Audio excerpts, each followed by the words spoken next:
Are you a film fan who loves the ultimate home video experience? Look no further than The Disconnected.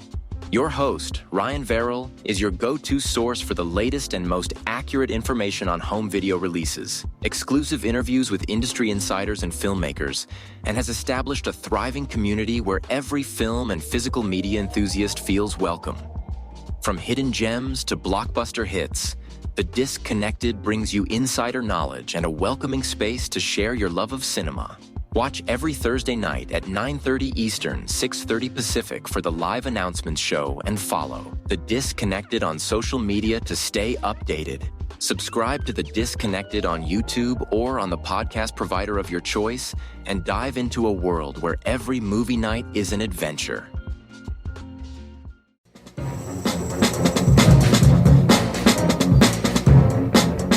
Hello, this is Aaron West. I am the author of the A24 New Wave. In this book, I look at A24's output and I make the argument that we are in a new wave movement right now. A24 plays a major role. This book has a supplemental podcast where each episode is a brief conversation about an A24 related topic, whether an actor, director, or even a genre. As I continue research for the book and conduct interviews, I expect to record podcast episodes with people involved with the company. You can find the podcast at cinejourneys.com or wherever you find podcasts, and we are proud to be members of the Someone's Favorite Productions podcast network. Hello and welcome to Tumbleweeds and TV Cowboys. My name is Hunter. In this podcast, I'll be joined by a different guest each week to discuss a classic Western movie or TV show. I've been a fan of classic Westerns for as long as I can remember, and in recent years, they've become very nostalgic for me. I love the aesthetic, the tropes, and I love seeing different filmmakers' takes on them. At their best, they're incredibly entertaining, rewatchable, and some of my all-time favorite movies are Westerns. We'll mostly focus on Western movies made in Hollywood, but we'll also be covering spaghetti Westerns, and one thing I'm very excited to get into are Western TV shows. I've got some amazing guests coming on the show, film professors, historians, and podcasters. And Tumbleweeds and TV Cowboys is part of the Someone's Favorite Productions podcast network, and many guests on the show will be from other shows on the network. Thanks for listening.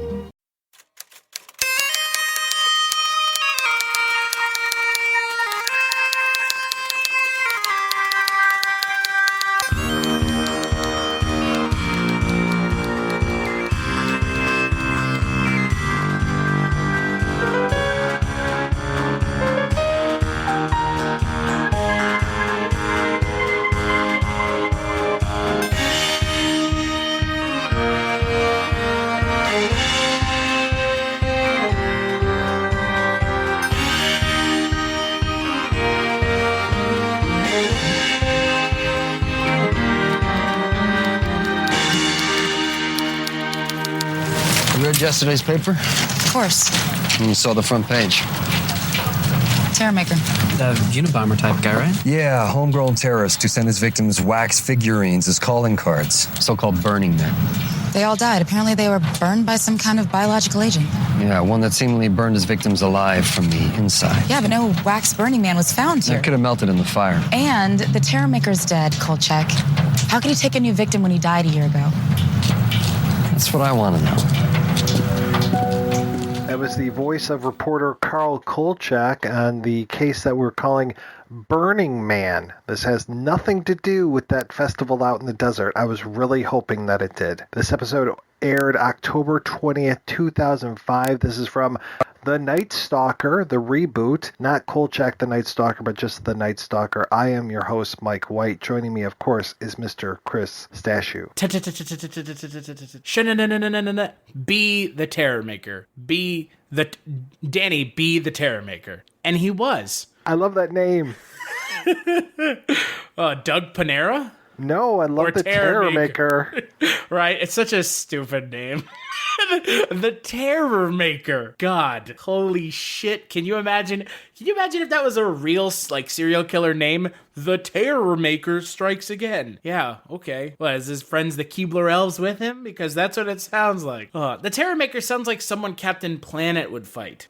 He's not recycling. He's in bed with Big Oil. It's so goofy. But I'm curious, Mike, what did you think of this episode? I thought it was a very serviceable episode. I enjoyed quite a bit of it. Yeah, I'm with you.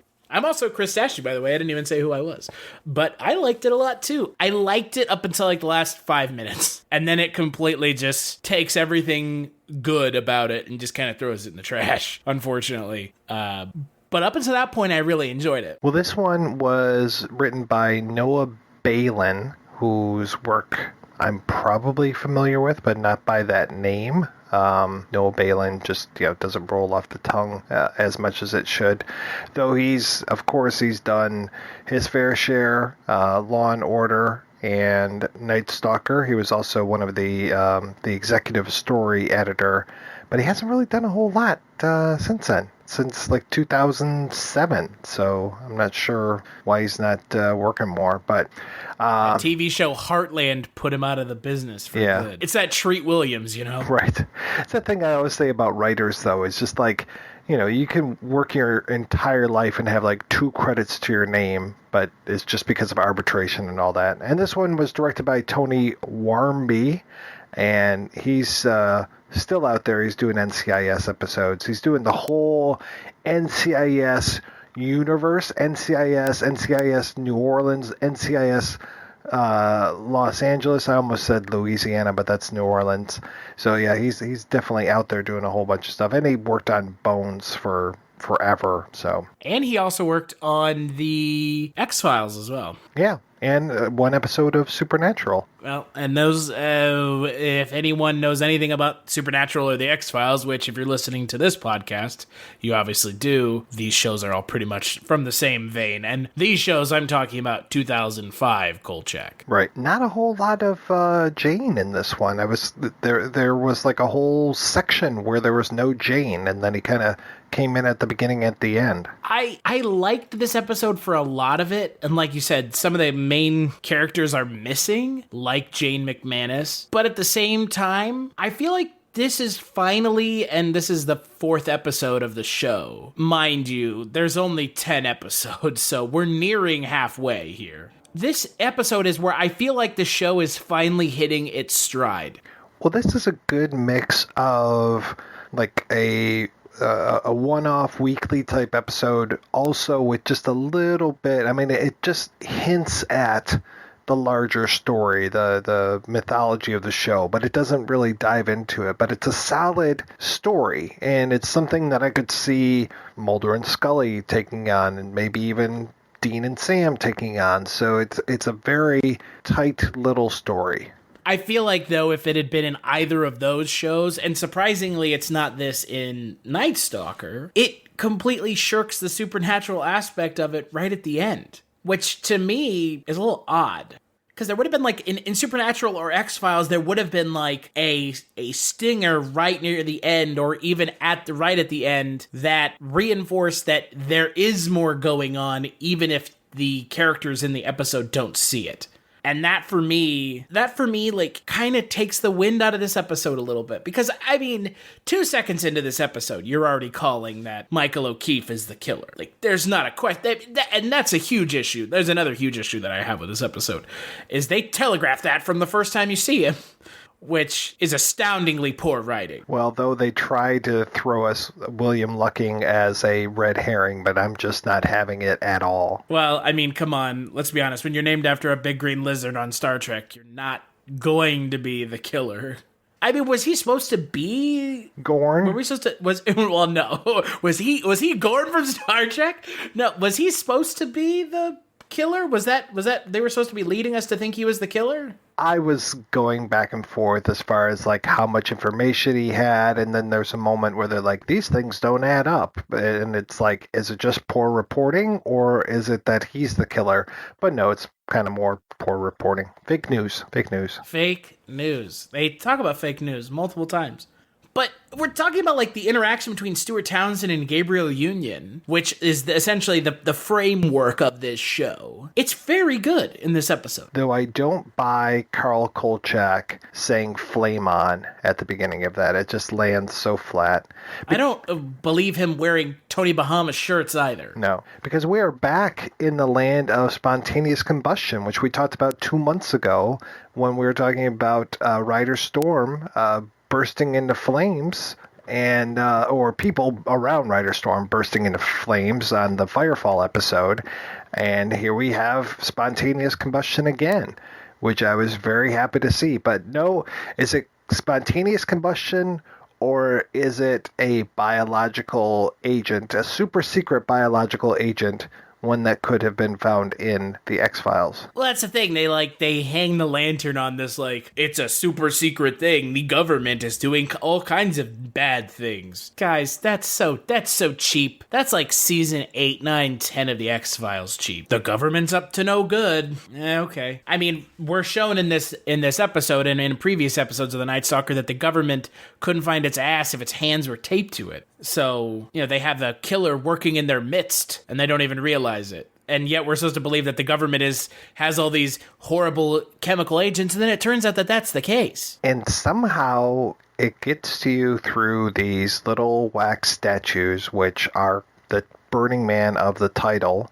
Though they're kind of weird, because I mean, there's this whole thing about how you have to touch one, but then it's like, how long does that stuff stay on the Burning Man? Like, if I were to pick one up after a guy had burned, would I also burn? If one guy handed it to me, would we both burn? I don't necessarily get how that's going, though they are very careful to pick them up gingerly later on in the episode when they find a whole case full of them. That is it Michael O'Keefe knocks it over. One of them knocks over a whole case. I'm just like, oh, come on, guy. So they have like a tiny misdirect with another character played by Price Carson. The character's name is Glenn Overton, who is maybe the killer and had been investigated as the killer, but was passed off as just like a deranged like wacko who was copycatting, but actually not killing anyone. So this episode, it's a good episode, but it's only good if you don't think about it too much. Because it starts to fall apart really quickly. It falls apart under the weight of its own premise because Noah Balin, it's almost like he was writing this episode for a show with supernatural elements, and then right at the end was like, oh no, sorry, I'm actually writing a show, an episode for Law and Order. Because that's what it pivots to right at the end. Right. Yeah, there's nothing supernatural because they are talking about this terror maker guy who... One says that he could summon hellfire, and that's why people are burning up. Two, has been dead for all these years. So you have two different things. Is it that this guy's back from the dead? Is it that he's capable of summoning hellfire from the grave or in person? And then we just kind of, to your point, we just throw them away at the end and go, no, it's actually this super secret biological agent. And that to me is a huge missed opportunity. It goes back to the issue I have with this show. And it's a different problem than the issue I have with the original show. And I know that that's sacrilege for some people, and we'll talk about those people here in a little bit. But we'll talk about them. But when I think about the 2005 Kolchak show, The Night Stalker, it always strikes me as a show that never fully went there, even when it was given the opportunity. And when you're making a show based off of a show that goes there, that has monsters and other supernatural elements, and you don't pull the trigger on it, why are you even making a show called The Night Stalker or Night Stalker? Why are you making a show that has Kolchak in it to begin with? Because it feels like a waste of time. Right. Well, in this episode, they play with this idea, but they never fully go there, which is that we eventually run into this FBI agent, or kind of former FBI agent, but he's still on the payroll. He just doesn't go into the office, who's played by Michael O'Keefe, who, to your point from earlier, most people know from Caddyshack. And he obsesses about this case, about this Terror Man case, much to everyone around him, his detriment. And so we kind of get this idea of this is who Kolchak could be if he's not careful and he obsesses about the case with his wife too much. But they never kind of connect those dots. I mean, they lead us there a little bit, but they never fully take us there. Like, you need to watch yourself or you'll become like I am or something like that. And yeah, it's unfortunate because Michael O'Keefe, I thought he was really good in this. It was very super spooky a lot of times. I recognize him more for his voice and his calm mannerism than I recognize him from anything else other than Caddyshack. And I just kept saying, like, where do I know this character? Not the actor, but where do I know this character from? And I think it was when he was going back to Law and Order, he was playing a priest on Special Victims Unit, and I think he had that kind of same mannerism as he did here. It's just, to me, the episode is, like you said, it's good. There's a lot of good stuff in this episode, but it undermines itself with the ending. Michael O'Keefe is fantastic, and then it's completely undermined with how lame. The ending is lame. That's the only word I could use. It's just lame. It's a cop-out. And I do like the rivalry that we have with Gorn and Kolchak and Perry. And this one, I could see this being, if I were to rewrite this as an X-Files episode, this is the older guy on the case who's been around forever, and that they know more information than him, and they're willing to explore more avenues than he is, but he's the guy in charge, so they're can't go around him necessarily. I don't necessarily get this whole he's national, he's the national desk and you're the local desk. I don't know if it's really that stringent around places, but maybe. I mean, I haven't worked at a newspaper before, and not that most people are working there now. Oof. No, that's true. Kolchak be out of a job. Yeah. I'm going to go home and write my blog like Carrie from Sex and the City. Or what was that other one? Veronica Mars? Isn't that another one of those blog shows? I don't know. I never watched it. I would read Veronica Mars's blog, but not Carrie Bradshaw's. And according to Kim Cattrall, Sarah Jessica Parker needs to leave her the fuck alone. A little bit of Sex and the City drama, not Sex in the City. Sex and the City drama. I do want to touch upon something you mentioned about the whole aspect of you could lose yourself and become the bad guy. Yeah, they touched upon it in the last minute of the episode. And it's so forced. And knowing where this show goes, knowing that this show effectively is unfinished, and it never really has a conclusion of value that anyone who likes this show or appreciates what this show is trying to do would enjoy, being like, well, Kolchak, you could lose yourself to this and you could become the monster. It just feels so tacked on, and there's those quick cuts at the end about what happened to Kolchak's wife. And it's just so, again, it feels so lame because we know where the show is going. There's no payoff. Well, I don't want to pile on, but I'm going to.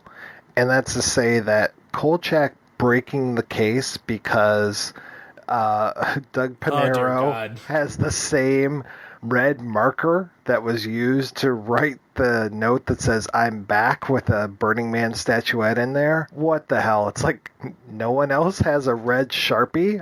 I could be the Terror Man for all I know. The Terror Man, the Burning Terror Taker Maker. God, no. That just for me factors into the end of this episode where it completely just gives up. Instead of Kolchak, just steer into the fucking skids. Just take my hands off the fucking wheel and let the car crash. Cause fuck it. That's what it strikes you as. Fuck it. It's cause of a pen. Oh my god. What the fuck is this? This Columbo? Columbo was never this bad. Perry Mason was never this bad. None of these shit, that fucking pen. Oh, come on. What is this, Sesame Street? Who stole the Cookie Monster's cookies? It's by the crumbs on their mouth, you could see. Well, it's that level of it's infantile almost. Right. No. Columbo, I mean, you take a bite of cheese and he's got your tooth mark and all this kind of stuff. There's all of these things, and you kind of back the person in there.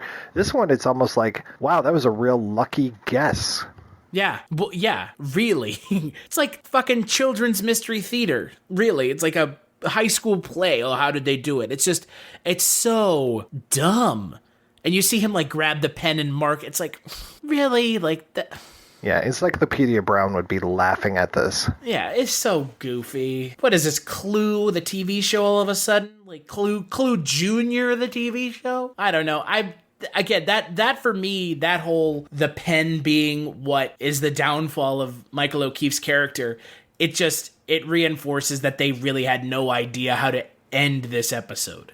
Yeah, and there's that weird thing, too, where, like, his wife is missing at one point, but then she comes back right as this is happening, just so that she can be there when he burns up at the end. Right, like, they almost make it seem like he kills his wife? Right, where's your wife, Doug? She's out. He went on a drive. She took a drive, which, by the way, in most shows when someone says that, they get murdered. Because, I mean, you're assuming from the way it's written that he knows that the net is closing in on him. Maybe he didn't think shit was so stupid that he could be caught by a pen. If I had been him, I just would have been like, no, that's not me. Yeah, I just got back from Home Depot. I got back from Office Max. Right. No, that's not me. Okay, the end. Well, there you go. But luckily, I have this figure hidden in my pocket, so let me just grab onto this. Oh, now I'm burning up. Right. Well, and again, you, even before the pen, you see him grab that figure and stick it in his pocket, which, if anyone is playing along here, that's like ding, ding, ding, bingo for any of these shows. Like, this feels more NCIS, Law and Order, than it does Kolchak. And with what Noah Balin has worked on, that's not a surprise. So I have to say points for the second guy who burns up, who's in a pool. Though I was really kind of hoping like that would, affect the process, and so we'd get to see the charred body laying there afterwards, or in the pool still floating. But nope. There's a level of nonchalance towards the story that is disappointing for how engaging the first half of this episode is. I was thoroughly engaged by what was going on, and then the later half of the episode falls so flat that it bums me out.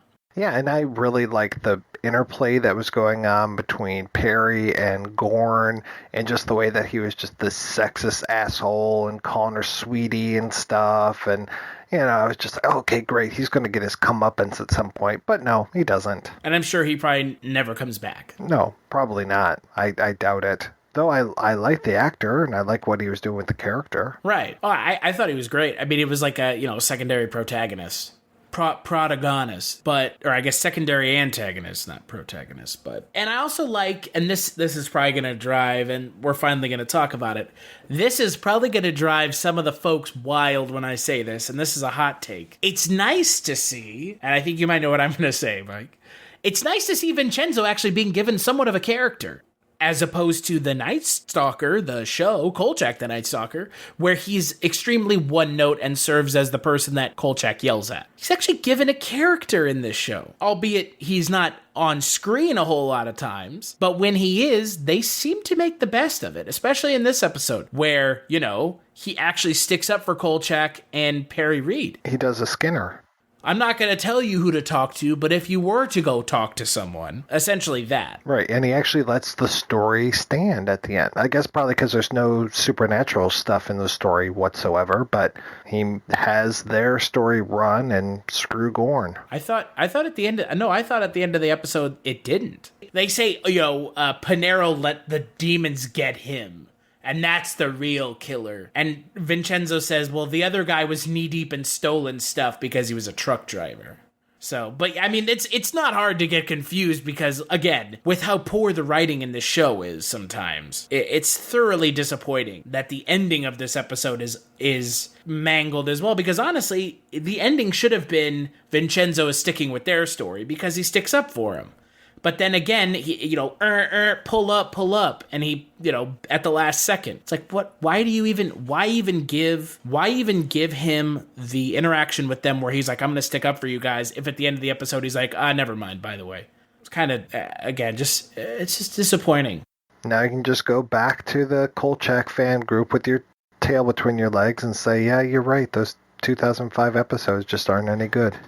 I love the Kolchak fan group on the Facebook page to death. But guys and girls, men and women of all ages, colors, and creeds, you guys need to quit it with the 2005 Kolchak hate, because the original show is good, but man, there are a lot of problems with it. A lot of problems. It's not the best written show ever made. It's a good show that affected and really did a good job of creating a whole genre of shows that came after it. But the original show has a lot of problems. And so does the 2005 show. And pretending like the 2005 show doesn't exist, I don't think that's fair to the 2005 show. I don't think it's that bad. I don't even think it's bad at all. I think it's about, I think it's written about as well as the original show. Because the original show has a lot of problems as well. And there's my hot take. I don't know, did I just disavow myself in your eyes too, Mike? No, definitely not. I think you need to go back to 2005 and see if there's,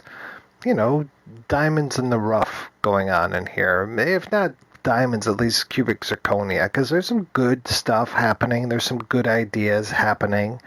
It's a solid little show. It doesn't have the charm of the original, but it's also dealing with this is a post X-Files world that we're dealing with here. So everything's got to be different than what Kolchak was. This cannot be as bright and cheery as the world that Kolchak lives in. So it'd be great if it could. I mean, I think if anything, folks are kind of more having nostalgia for 1974 than for 2005. But, there's some decent stuff happening in Night Stalker that people just need to kind of appreciate. This is not the U.S. remake of Coupling. This is not the Tim Burton Willy Wonka and the Chocolate Factory. There's a lot of stuff here to love. It is not just this, just this monster before the eyes of God like those other things are. Well, and again, and I will stand once again on my soapbox here and, throw all the hatred you want at me. This is my opinion. This is not Mike's opinion. Look, the original show, Kolchak the Night Stalker, it had how many episodes? I think 20, because this was also canceled before the last 2 episodes ran. Right. This show had how many episodes? 10, okay? And some of those didn't even get aired. We have already talked about several episodes of the original show that if you were watching the original show, you would skip because they're not good and they're a waste. They're a wasted opportunity at an interesting idea. Namely, the zombie episode or the werewolf episode. Both episodes, neither one of us liked very much. Best of my remembrance. Mind you, that was like over a year ago now. But saying a whole show is bad, a show that has 10 episodes, that similarly to Night Stalker, the original, 74, got canceled before its time. There's, like you said, there are things about, as poorly executed as this show's mythology is, at least it's trying. At least it's trying to have a mythos. It never really gets going. And that for me, it's just, people, like you said, people need to temper their expectations. If you're going into this expecting Darren McGavin and, the jokey screaming at Vincenzo, that's not what they were going for. This is this is mid 2000s. This is around the same time that Batman got rebooted into the dark, gritty, realistic Batman. That's what they were going for with this. Was like a gritty, more realistic, grounded, Law and Order-ish X-Files. And that's what it is. Just so nobody takes me to task, 20 episodes of The Night Stalker, Kolchak the Night Stalker aired, and apparently there was an order of 26, but there were 3 scripts that were kind of floating around, so there's 20 produced, 23 scripts, and 26 was supposed to happen that first season. And the Night Stalker 2005, 4 episodes never even aired? They were digitally available on iTunes? out of, I don't know how many, maybe 12 or 13 for that season. Right. I mean, what's the frequency, Kolchak? Of everything I've read about it, kind of doing research for this 2005 show, yes, it leaves a lot of stuff hanging, and the mythos doesn't get tied up. But think about any other show you've ever seen that you may have fallen in love with that was canceled before its time. I have my own personal favorite show that I love to death that got canceled after 10 episodes. Got canceled after 2 episodes. And the other 8 episodes were available on the DVD release of it. That show is Kitchen Confidential with Bradley Cooper playing Anthony Bourdain. And yes, that's a real thing. But it's similar to this. It's kind of hard to judge this show on its own because it never was really given the chance to be its own thing. It was kind of stuck in this being Kolchak, but not really. And maybe if it had gotten a full season, we would have been able to kind of see where it was going. Well, it always goes back to Star Trek The Next Generation. If you're going to look at the show's first probably 3 seasons, you're looking at a really bad show. Right. Well, I mean, think about, well, I'm trying to think. There are shows out there that people have told me to watch, like, just skip the first season. Or skip these episodes. It's like, you have to understand something here. This show, if this show had gone on for 2 or 3 seasons, I can guarantee you we probably would have been saying, skip the first fucking season of the show. Or skip these episodes. They're not necessary. And that's my takeaway here. That's what I want people to actually actively go back. It's on Prime Video. And if you don't have Amazon Prime, I don't know what to tell you because most people have Amazon Prime. But you can watch it for free on your Apple TV or your phone or your computer. Give it another shot because it's not great, but neither is the original show. And that's kind of what made it so good, is that it was a flawed show that was then really kind of distilled and turned into something else that ended up being really good and even better. But they had to start somewhere, and they started here. And there's a reason why we're talking about Night Stalker. It's because it was a good show, but it's not amazing, and neither is this show. And also, come up with something else to talk about, because talking about how bad this show is and talking about who should play Kolchak now, there's got to be more to talk about. Come on. Kolchak the Night Stalker, it hasn't been around for how many years now?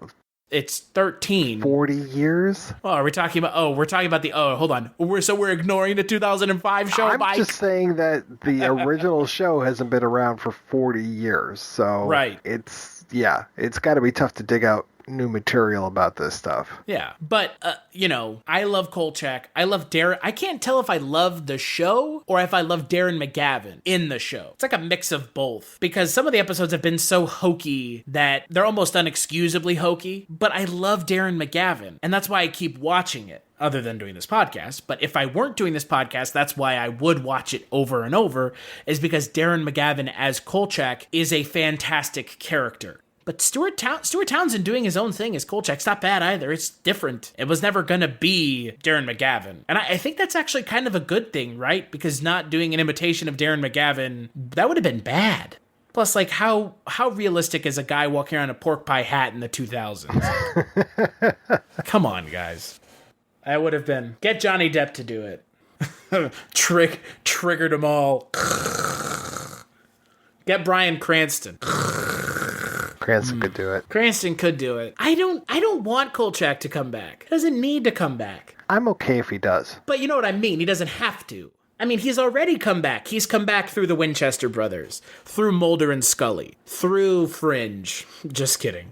But he's already come back. I'm not sure we need Kolchak. We've got better versions of Kolchak sometimes. Yeah, I mean, if you want a Mulder and Scully that's kind of funny and fits more along the lines of Kolchak, I would say check out Special Unit 2. I mean, I really enjoyed that show. Check out The Chronicle. That was another one that was really good. Yeah, it's just... We know that Chris Carter was inspired by Kolchak when he wrote the X-Files. And we've talked... I mean, I don't think we've done an episode yet where we haven't talked about the X-Files or Supernatural. But those are the... Like Mike just suggested, those are 2 of a huge swath of shows that cop the theme and the setting and even sometimes the narrative from Kolchak. I'm off my soapbox. Somebody had to say it, okay? Right, Mike? Someone had to say it, because it's just, I don't know. Maybe people will hate me for it, but I don't care. Like, do you think people actually listen to this show? Yeah, I say that to myself every time I record a Culture Cast. So, Chris, what's new at the Culture Cast? Not a whole lot. We just wrapped up Rom-Com Month, and that was fun. We got to talk about Mickey Rooney and Breakfast at Tiffany's. I said we weren't going to, but we did anyways, and boy, I think the world is worse off for it. Mickey Rooney, however, was never told by anyone that he wasn't funny in that role, so you were lied to, Mickey Rooney. But other than that, just doing movies, talking movies, trying to coax Mike out of his little hidey hole so he can come join us on a Culture Cast. I'm like a hermit crab. Yeah. What about you, Mike? What's going on over at My Favorite Movie Podcast? That's right, you're My Favorite Movie Podcast. What's going on over at The Projection? Oh, shucks. Last year there were a lot of great plans that were dashed because I was out of the country. So we moved our Noirvember stuff to Noirbrary, and we just finished up talking about The Maltese Falcon, Kiss Me Deadly, and LA Confidential. So that was a lot of fun. And then, many more things in store. I'm announcing all of the rest of the year's movies, and we'll see if I actually hold to that schedule this time. Yeah, I have a problem holding to the schedule as well, so I understand the dilemma that you are facing, because it is hard sometimes. Are there any good movies coming out this summer other than Black Panther? Ant-Man and the Wasp? Are you asking seriously? There's the Avengers. There's Ant-Man and the Wasp. I'm just saying Marvel movies now. I'm not even saying anything else. I was going to say Solo, a Star Wars movie. Man, we just named all the Disney movies. Yeah, Solo looks like shit. So, by the way, there you go. God, I can't think of anything really. I mean, this is one of those like off summers, I guess. Is it? I don't know. Infinity War is coming out. I'm excited for the next Daniel Day-Lewis film. That next movie is going to be in after The Phantom Thread. Right, the one that he's going to be in because he can't stay retired for less than 6 months. Him and Steven Soderbergh and Kevin Smith all getting together and making movies. All the retired men. Guys, if you're going to retire, just retire. Or just don't say anything. Goofy bastards. Gene Hackman, he stuck to it, man. Yeah, every time I reach out to him to get an interview, his agent says he's too old to talk on the phone now. Wow. Well, it's okay. That's fine. Sure. I'm not going to dispute that. The man's a legend. Yeah. So next month we're back to the original Night Stalker, and we are going to be talking about... What are we going to be talking about? We're going to be talking about... Bad Medicine. That's right. We get Bon into Jovi Richard... named that song after this episode. Into Richard Kiel territory. Detroit's own Richard Kiel. Back-to-back Keelonomics. Oh, man, I can't wait. That's like one of many appearances, if memory serves. Yeah, he's in back-to-back episodes. Oh, man, I can't Literally wait. back-to-back. I can't wait. And if I have anything to say about it, I'll be waiting for you in the parking lot. And we're going to be joined by Ot5 Films' Mike Wallace, who has been blowing down the doors trying to get on this podcast. So he loves Kolchak. So hopefully it'll be a good show. I can't wait to work with Mike Wallace. I've been watching him on 60 Minutes all these years. Hello, I'm Mike Wallace from 60 Minutes. Doug Pinero lived with a fear he finally came to see. A fear I know too well. Of a question that holds a terrible answer. Should I ever look into the eye of the monster I'm chasing? Whose face would I see?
Hello, filthy movie lovers. My name is Gentry Austin. And I'm Casey Scott. And we're the hosts of The Sin Syndicate, film podcast for something weirdos, anti-criterion bros, and Joseph Sarno aficionados. Join us semi-weekly as we peer into the adults-only theaters and sticky-floored cinemas of the golden age of sexploitation, when the morals were loose, the laws were murky, and the intercourse was all simulated. Find us now on the Someone's Favorite Productions podcast network.